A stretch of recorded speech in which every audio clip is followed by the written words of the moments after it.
نماز پڑھتے ہیں، سلام پھیرتے ہیں، عبادت ختم ہو جاتی ہے۔ روزہ رکھتے ہیں،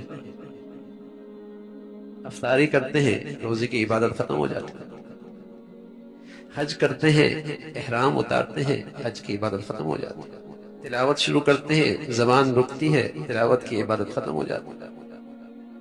نکاح کی عبادت ایسی ہے، جب تک میاں بیوی محبت سے زندگی گزارتے ہیں مسلسل عبادت میں رہتے ہیں۔ اب یہ فطرتی ضرورت ہے،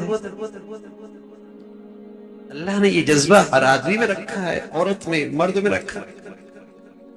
معاشی حالات ہر ایک کے مختلف ہیں، تو شریعت نے اس کے پر کوئی شرائط نہیں لگایا، اس کو مشکل نہیں بنایا، اسے بوجھل نہیں بنایا، اسے مشکل نہیں بنایا، بوجھل نہیں بنایا، اس کے راستے میں رکاوٹیں نہیں کھڑی کی، اس عبادت کو انتہائی آسان رکھا، اتنا آسان رکھا مسجد میں آنا بھی ضروری نہیں، خطبہ پڑھنا بھی ضروری نہیں،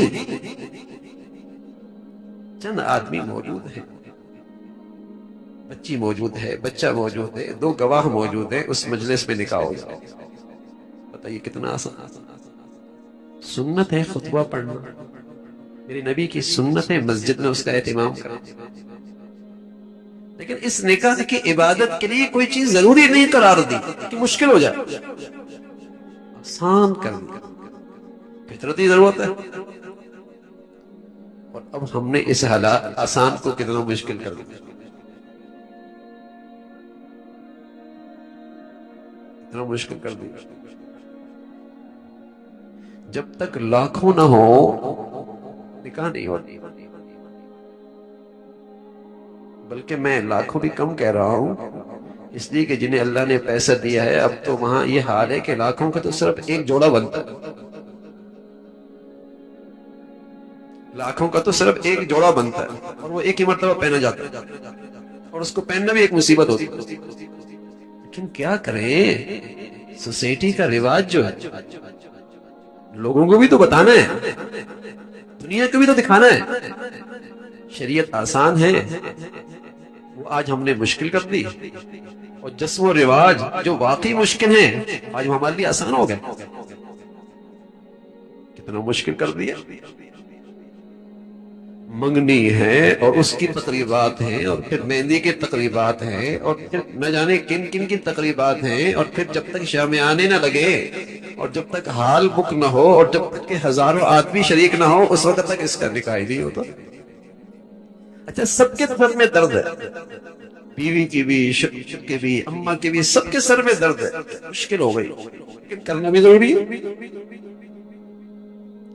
تکلیف میں سب ہیں، دل سے کوئی نہیں چاہ رہا، پھر بھی رسمیں پوری کرنی ہے، اور جب ساری رسمیں بھی پوری کر لیتے ہیں، اور اس لیے پوری کرتے ہیں کہ لوگ خوش ہو جائیں، نہ خدا خوش ہوتا ہے نہ لوگ خوش ہوتے ہیں، شکایت سب کو پھر بھی رہتی ہے۔ آسان چیز تھی، یہ فطرتی ضرورت ہے۔ ہم عرض کیا کرتے ہیں، بڑی خوشی کی بات ہوتی ہے، لوگ کہتے ہیں ہم ہر سال عمرہ کرتے ہیں، بلکہ ہر مہینے میں کرتے ہیں، اور بعض تو کہتے ہیں الحمدللہ ہر مہینے، ہر سال اعتکاف مدینہ میں ہوتا ہے، سری اشرف وہیں گزرتا ہے، الحمدللہ۔ لیکن کیا ہی اچھا ہو کہ جنہوں اللہ مال دے دے، وہ یہ بھی روایت شروع کر دے کہ اللہ نے اتنی دولت دی لیکن بچے اور بچی کی شادی سنت کے مطابق، یہ بھی رواج دے دے نا ذرا، یہ مشکل، یہ بھی تو بڑی عبادت ہے بھائی، اسے بھی تو آسان کر دیں تاکہ دوسروں کو بھی تو حوصلہ ملے، ہمت بڑھے کہ جب یہ صاحب حیثیت آدمی ایسا کر سکتا ہے تو ہم کیوں نہیں کر سکتے۔ جو کچھ سنا گیا اللہ اس پر عمل کرنے والا اور آگے لوگوں تک پہنچانے والا بنائے۔ مزید اصلاحی بیانات کے لیے ہمارا یوٹیوب چینل ایمان و یقین کو سبسکرائب کریں۔ جزاک اللہ۔